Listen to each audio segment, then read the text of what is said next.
नमस्कार दोस्तों, हिमानी जी के पॉइंट से मैं शैलेंद्र कुमार आपका हार्दिक अभिनंदन करता हूं। दोस्तों, सामान्य ज्ञान वन लाइनर सीरीज में आज हम इतिहास विषय से संबंधित प्रश्नों पर चर्चा करने वाले हैं। आज का जो विषय रहेगा वो रहेगा वैदिक सभ्यता। और इससे पूर्व हम एक वीडियो बना चुके हैं जिसमें हमने 20 प्रश्नों पर चर्चा की थी। आज आगे बढ़ते हैं, 21वें प्रश्न से शुरुआत करते हैं।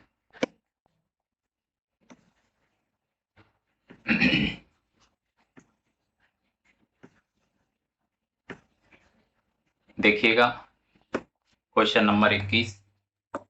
ऋग्वेद में संपत्ति का प्रमुख रूप माना गया है। ऋग्वेद में संपत्ति का प्रमुख रूप माना गया है गोधन। गोधन का मतलब है गाय, और गाय को पूजनीय माना जाता है। पूजनीय और धन के रूप में माना जाता था।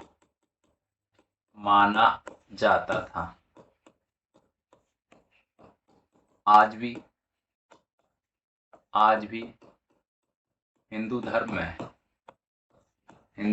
में गाय को माता का दर्जा दिया हुआ है। माता का दर्जा दिया हुआ है। ये आप सभी जानते हैं। चलते हैं अगले प्रश्न की ओर। नंबर 22। ऋग्वेद के किस मंडल में शूद्र का उल्लेख पहली बार मिलता है? तो उत्तर होगा 10वें मंडल में। और 10वें मंडल का पुरुष सूक्त, 10वें मंडल का जो पुरुष सूक्त है उसमें, ऋग्वेद में जो पुरुष सूक्त है उसमें शूद्र शब्द का उल्लेख मिलता है। और शूद्र, अब देखिए, शूद्र को अछूत माना गया।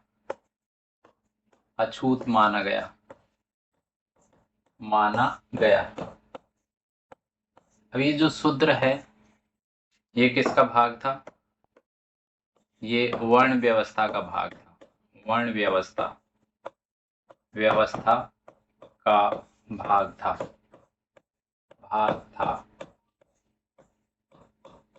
जैसे आप जानते हैं कि वर्ण व्यवस्था में टोटल 4 वर्ण थे। 4 वर्ण कौन कौन से हैं? देखिएगा, ब्राह्मण सर्वाधिक उच्च पद पर, फिर स्थान आता क्षत्रिय का, और फिर आता वैश्य का, और उसके बाद स्थान आता था शूद्र का। ये 4 वर्णों के बारे में आप जानते हैं और आपको जानना भी चाहिए। तो शूद्र क्या था? अछूत हुआ करता था, और जब ये रास्ते से निकलता तो ढोल नगाड़े बजाए जाते जिससे किसी को टच ना कर ले, पहले से पता चल जाए कि शूद्र आ रहे हैं, है ना।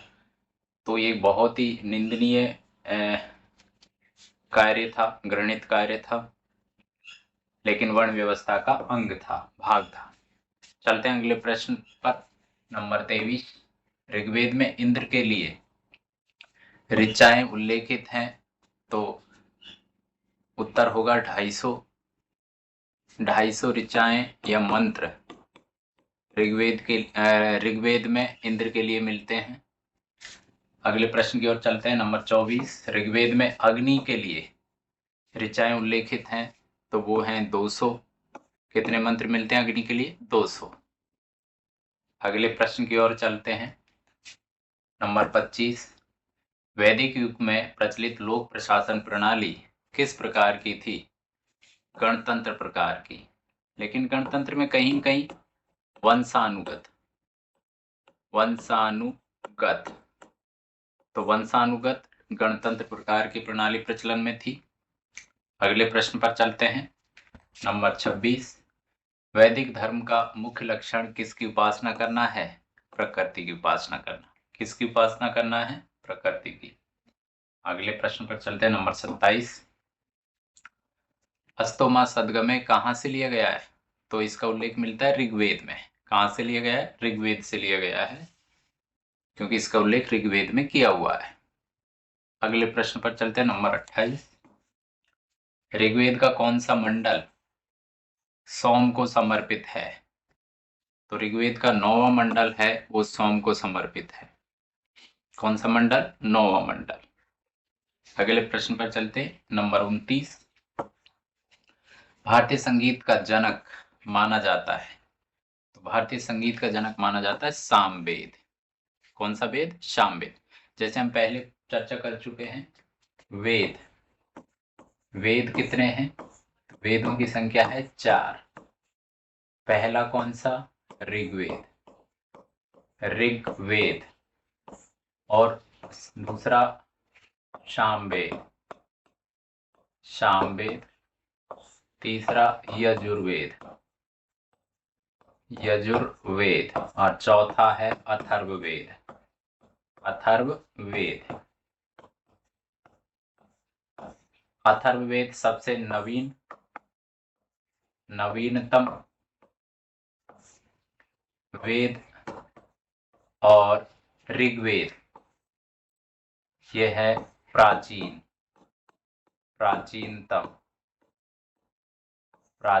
वेद। कौन सा? प्राचीनतम वेद। अब चलते हैं अगले प्रश्न की ओर, नंबर 30। भारतीय संगीत का आदि ग्रंथ, भारतीय संगीत का आदि ग्रंथ माना जाता है वो है सामवेद। दोनों ही तरीके से आपसे प्रश्न पूछा जा सकता है सामवेद को लेकर, कि भारतीय संगीत का जनक या आदि ग्रंथ कौन माना जाता है, तो सामवेद को माना जाता है। अगले प्रश्न पर चलते हैं, नंबर 31। अथर्व का अर्थ होता है, अथर्व का अर्थ होता है तो वो होता है पवित्र जादू। क्या होता है? पवित्र जादू। अगले प्रश्न की ओर चलते हैं, नंबर 32। अथर्ववेद में उल्लेख मिलता है, तो उल्लेख मिलता है जादू टोना और रोग निवारण का। जादू टोना व रोग निवारण का उल्लेख मिलता है अथर्ववेद में। अगले प्रश्न पर चलते हैं, नंबर 33। यजुर्वेद में उल्लेख मिलता है, तो यजुर्वेद में उल्लेख मिलता है कर्म कांडों का। किसका उल्लेख मिलता है? कर्म कांडों का उल्लेख मिलता है। आगे बढ़ते हैं,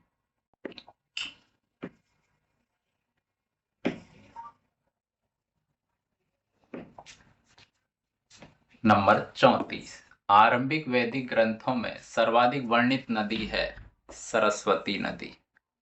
कौन सी नदी है? सरस्वती नदी। अगले प्रश्न पर चलते हैं, नंबर 35। ऋग्वेद में सर्वाधिक वर्णित नदी है, वो है सिंधु नदी। तो यहाँ पर 2 नदी महत्वपूर्ण हो गई, एक है सिंधु नदी और दूसरी है सरस्वती नदी। सरस्वती नदी। देखिए, सिंधु नदी के क्षेत्र में हमने शुरू में पढ़ा था, सिंधु नदी के क्षेत्र को कहा गया सप्त सैंधा प्रदेश, सप्त सैंधा प्रदेश, सैंधा प्रदेश। और यहीं पर आर्यों ने अपना निवास स्थान बनाया था, निवास स्थान बनाया था, बनाया था। क्यों बनाया था? क्योंकि आर्य मध्य एशिया से, मध्य एशिया से भारत में आए थे, भारत में आए थे और भारत में आकर उन्होंने सप्त सिंधु प्रदेश में अपना निवास स्थान बनाया था। अब सप्त सिंधु से मतलब होता है 7 नदियों वाला प्रदेश। सिंधु और उसकी सहायक नदियां, 7 नदियां कौन सी? 7 नदियों में सिंधु व उसकी सहायक नदियां, उसकी सहायक नदियां, सहायक नदियां शामिल है। नदियां शामिल की गई है। अब बढ़ते हैं अगले प्रश्न की ओर। देखिए नंबर 36, ऋग्वेद में अघन्य शब्द का प्रयोग किया गया है, किसके लिए किया गया? गाय के लिए। किसके लिए किया गया है? गाय के। अब अगले प्रश्न की ओर चलते हैं। नंबर 37, ऋग्वेद काल में सर्वाधिक प्रतापी देवता है, तो सर्वाधिक प्रतापी देवता का नाम आता है, वो है इंद्र। और इंद्र को बोलते हैं जल देवता। क्या बोलते हैं? जल का देवता, बारिश का देवता, बारिश का देवता। स्वर्ग लोक का राजा, स्वर्गलोक का राजा, इंद्र को पुकारते हैं हम स्वर्गलोक का राजा या बारिश का देवता या वर्षा का देवता। अब चलते हैं अगले प्रश्न की ओर। नंबर 38, उत्तर वैदिक काल के वेद और ब्राह्मण विरोधी धार्मिक अध्यापकों को किस नाम से जाना जाता था? तो जाना जाता था श्रमण के नाम से। किस नाम से जाना जाता था? श्रमण के नाम से। अगले प्रश्न पर चलते हैं। नंबर 39, आरंभिक वैदिक काल के लोगों में वर्ण व्यवस्था आधारित थी, वर्ण व्यवस्था आधारित थी, कर्म या व्यवसाय प्रधान। जो वर्ण व्यवस्था का आधार बनाया गया था वो प्रारंभ में बनाया गया था कर्म को या व्यवसाय को। जैसा कर्म करेंगे उस वर्ण में शामिल कर लिया जाएगा, उस वर्ण में शामिल कर लिया जाएगा।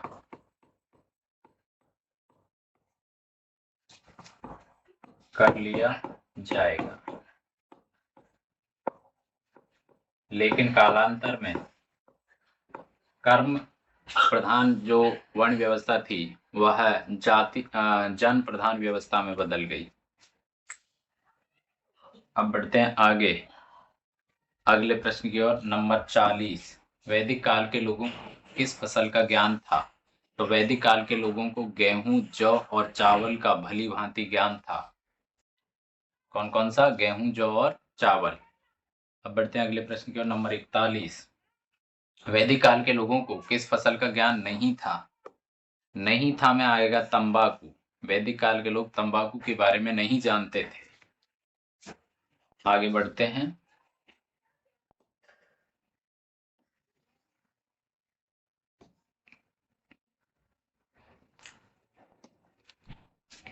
नंबर 42, वैदिक गणित का महत्वपूर्ण अंग है, तो सबसे महत्वपूर्ण जो अंग है वो है 16 सूत्र। वैदिक गणित में 16 सूत्र चलते थे, वो सबसे महत्वपूर्ण माने जाते हैं। अगले प्रश्न पर चलते हैं। नंबर 43, वैदिक गणित का सबसे महत्वपूर्ण पाठ या लेसन कौन सा है? तो वो है सुलुभ सूत्र। कौन सा है? सुलुभ सूत्र। अगले प्रश्न की ओर चलते हैं। नंबर 44, वैदिक लोगों द्वारा किस धातु का सर्वप्रथम प्रयोग किया गया था? तो वैदिक लोगों ने सबसे पहले तांबा धातु का प्रयोग किया। कौन सी धातु का? तांबा धातु का प्रयोग किया। अगले प्रश्न की ओर चलते हैं। नंबर 45, वैदिक युग में यव कहा जाता है, वैदिक युग में यव कहा जाता है, तो यव जौ को कहा जाता है। किसको कहा जाता है? जौ। अब अगले प्रश्न की ओर चलते हैं। नंबर 46, वैदिक आर्यों का मुख्य भोजन था दूध व दूध से बने उत्पाद। क्या था? दूध व दूध से बने उत्पाद। अगले प्रश्न को देखते हैं। नंबर 47, चिकित्सा से संबंधित थे। अब यहाँ पर देखिए मिसप्रिंट है। चरक, क्या है? चरक, धन्वंतरी और सुश्रुत। चरक, धन्वंतरी और। अगले प्रश्न को देखते हैं। नंबर 48, आयुर्वेद में चिकित्सा का भगवान माना जाता है, तो आयुर्वेद में चिकित्सा का भगवान माना जाता है धन्वंतरी को। किसको माना जाता है? धन्वंतरी को। बढ़ते हैं अगले प्रश्न की ओर। नंबर 49, भारत के राज चिन्ह में प्रयुक्त होने वाले शब्द सत्यमेव जयते, सत्यमेव जयते लिया गया है, तो सत्यमेव जयते को लिया गया है मुंडकोपनिषद से। कौन से उपनिषद से? मुंडकोपनिषद से। अगले प्रश्न पर बढ़ते हैं। नंबर 50, कृष्ण भक्ति का प्रथम और प्रधान ग्रंथ है श्रीमद् भागवत गीता। कौन सा ग्रंथ है? श्रीमद् भागवत गीता। आगे बढ़ते हैं।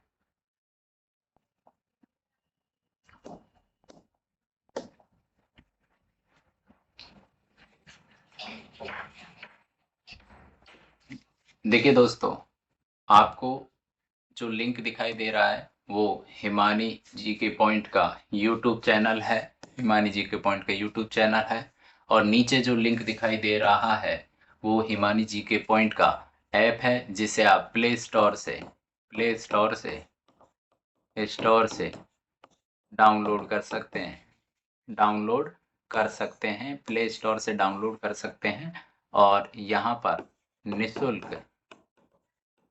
निशुल्क पाठ्य सामग्री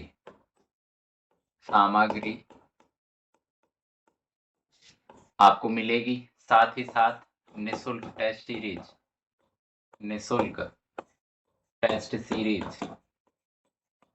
सीरीज आपको मिलती है।